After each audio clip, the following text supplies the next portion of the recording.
Romeo and Juliet, Act 1, Scene 1. Now remember, in the PDF, you can skip the pages with the thick black border, the even numbered pages, and just read the odd numbered pages. This is the modern text translation. So starting at the beginning of Act 1, Scene 1, Romeo and Juliet, Samson and Gregory, servants of the Capulet family, enter carrying swords and small shields. Samson: Gregory, I swear, we can't let them humiliate us. We won't take their garbage. Teasing Samson: No, because then we'd be garbage men. What I mean is, if they make us angry, we'll pull out our swords. Maybe you should focus on pulling yourself out of trouble, Samson. I hit hard when I'm angry, but it's hard to make you angry. One of those dogs from the Montague house can make me angry. Angry enough to run away, you won't stand and fight. A dog from that house will make me angry enough to take a stand. If I pass one of them on the street, I'll take the side closer to the wall and let them walk in the gutter. That means you're the weak one, because weaklings get pushed up against the wall. You're right, that's why girls get pushed up against walls. They're weak. So what I'll do is push the Montague men into the street and the Montague women up against the wall. The fight is between our masters, and we men do work for them. It's all the same. I'll be a harsh master to them. After I fight them, I'll be nice to the women. I'll cut off their heads. Cut off their heads? You mean their maiden heads? And just a warning, the two men are about to be kind of graphic in their language. Cut off their heads, take their maiden heads, whatever. Take my remark in whichever sense you like. The women you rape are the ones who will have to sense it. They'll feel me as long as I can keep an erection. Everybody knows I'm a nice piece of flesh. It's a good thing you're not a piece of fish. You're dry and shriveled like salted fish. Abram and another servant of the Montagues enter. Pull out your tool now. These guys are from the house of Montague. I have my naked sword out. Fight, I'll back you up. How will you back me up? By turning your back and running away? Don't worry about me. No, really, I am worried about you. Let's not break the law by starting a fight. Let them start something. I'll frown at them as they pass by, and then they can react however they want. You mean however they dare. I'll bite my thumb at them. That's an insult, and if they let me get away with it, they'll be dishonored. Samson bites his thumb. Hey, are you biting your thumb at us? I'm biting my thumb. Are you biting your thumb at us? Aside to Gregory. Is the law on our side if I say yes? Aside to Samson. No. To Abram. No, sir, I'm not biting my thumb at you, but I am biting my thumb. Are you trying to start a fight? Start a fight? No, sir. If you want to fight, I'm your man. My employer is as good as yours. But he's not better than mine. Well then. Benvolio enters, speaking so that only Samson can hear. Say better. Here comes one of my employer's relatives. Samson to Abram. Yes, better, sir. You lie. Pull out your swords if you're men. Gregory, remember how to slash. They fight. Benvolio pulling out his sword. Break it up, you fools. Put your swords away. You don't know what you're doing. Tybalt enters. What, you pulled out your sword to fight with these worthless servants? Turn around, Benvolio, and look at the men who you're going to kill. I'm only trying to keep the peace. Either way, put away your sword or use it to help me stop this fight. What, you take out your sword and then talk about peace? I hate the word peace like I hate hell. All Montagues and you. Let's go at it, coward. Benvolio and Tybalt fight. 3 or 4 citizens of the watch enter with clubs and spears. Use your clubs and spears. Hit them. Beat them down. Down with the Capulets. Down with the Montagues. Capulet enters in his gown, together with his wife, Lady Capulet. Capulet. What's this noise? Give me my long sword. Come on. A crutch. You need a crutch. Why are you asking for a sword? Montague enters with his sword drawn, together with his wife, Lady Montague. Capulet. I want my sword. Old Montague is here, and he's waving his sword around just to make me mad. Capulet, you villain. His wife holds him back. Don't stop me. Let me go. You're not taking one step toward an enemy.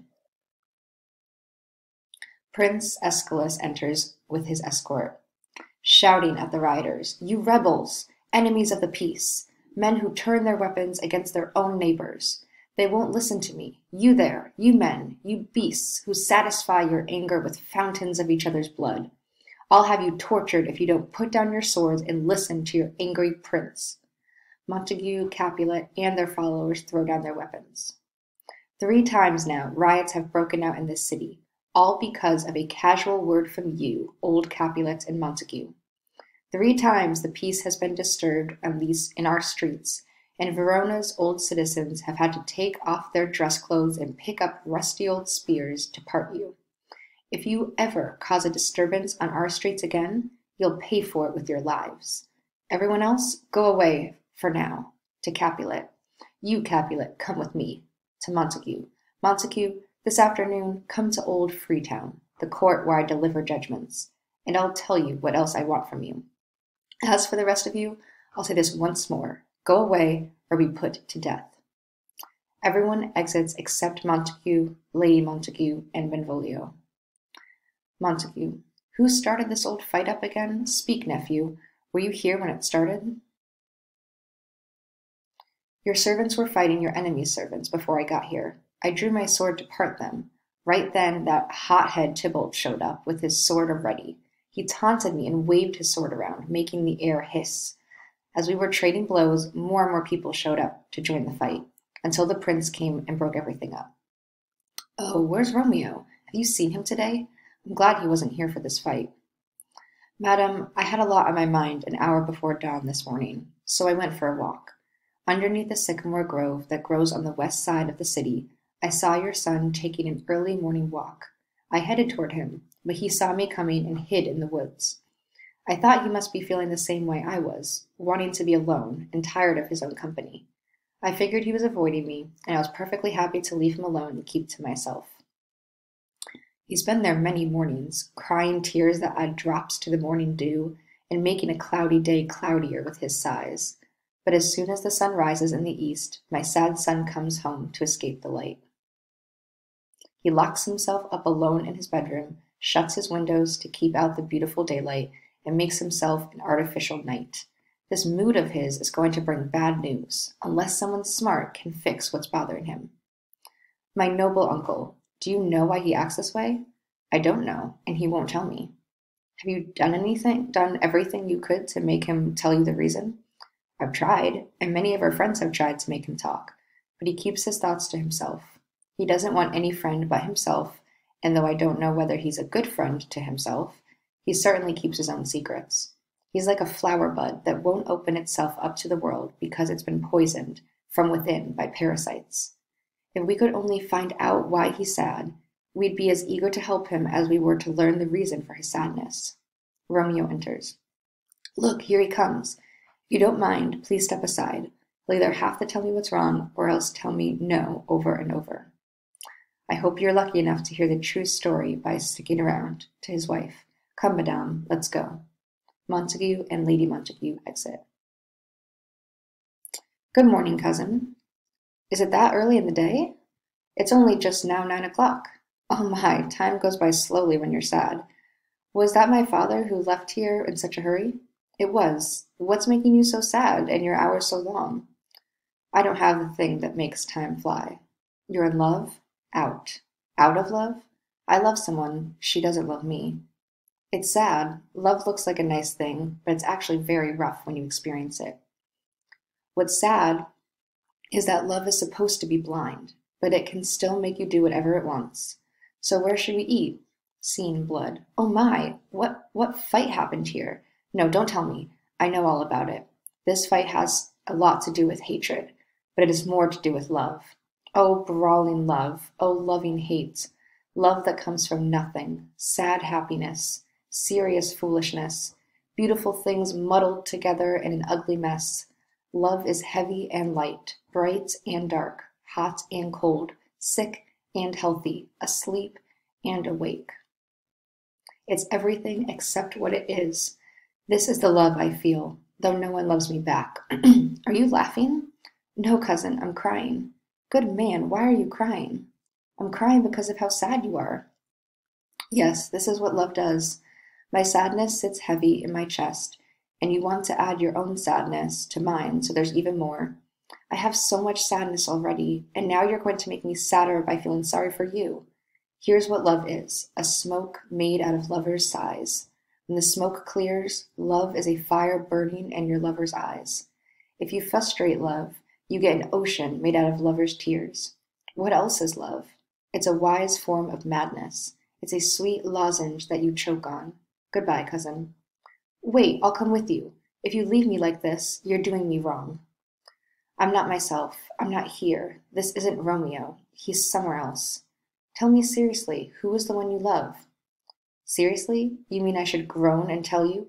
Groan? No, but tell me seriously who it is. You wouldn't tell a sick man he seriously has to make his will. It would just make him worse. Seriously, cousin, I love a woman. Well, I guessed that already when I guessed you were in love. Then you were right on target. The woman I love is beautiful. A beautiful target is the one that gets hit the fastest. Well, you're not on target there. She refuses to be hit by Cupid's arrow. She's as clever as Diana and shielded by the armor of chastity. She can't be touched by the weak and childish arrows of love. She won't listen to the words of love, or let you look at her with loving eyes, or open her lap to receive gifts of gold. She's rich in beauty, but she's also poor, because when she dies, her beauty will be destroyed with her. So she's made a vow to be a virgin forever? Yes, she has, and by keeping celibate, she wastes her beauty.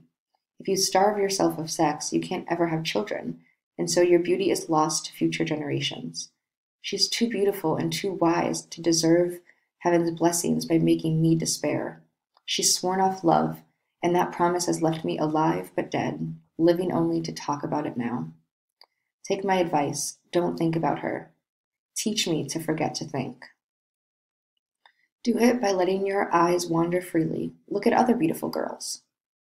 That will only make me think about how beautiful she is.